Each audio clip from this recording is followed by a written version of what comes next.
मिल्कीपुर उपचुनाव पर सपा सांसद अवधेश प्रसाद ने कहा कि लोगों ने ठान लिया है कि बाबा साहब अंबेडकर का जो अपमान भाजपा ने किया है उसका जवाब हम मिल्कीपुर चुनाव में लेंगे।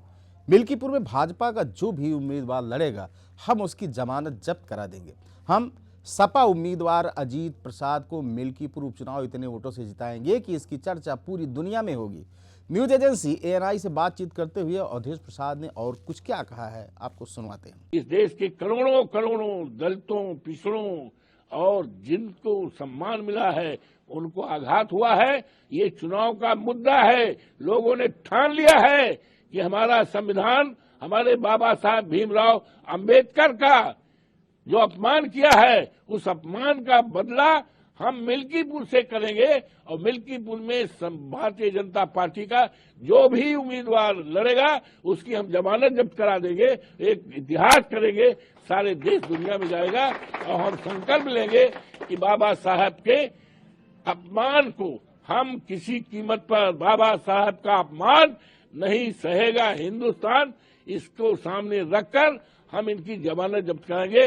एक नया इतिहास, जिस तरह से अवधेश प्रसाद को अयोध्या जनपद की लोकसभा फैजाबाद की सीट जिता करके सारे देश और दुनिया में हमने इतिहास और चर्चा बनाया है, उसी तरह से अजीत प्रसाद जो समाजवादी पार्टी का उम्मीदवार है, इंडिया गठबंधन का उम्मीदवार है, पीडीए का उम्मीदवार है, उसको इतने वोट से जिताएंगे सारे देश और दुनिया में चर्चा होगी, सम्मान होगी।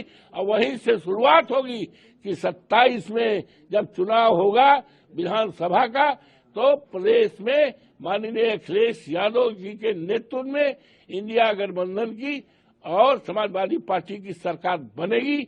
और जब बनेगी तो इस प्रदेश के किसानों की, इस प्रदेश में महंगाई दूर होगी। इस प्रदेश के जितने हमारे युवा हैं, पढ़े लिखे हैं, आज बेकार हैं, युवा हमारी दौलत है।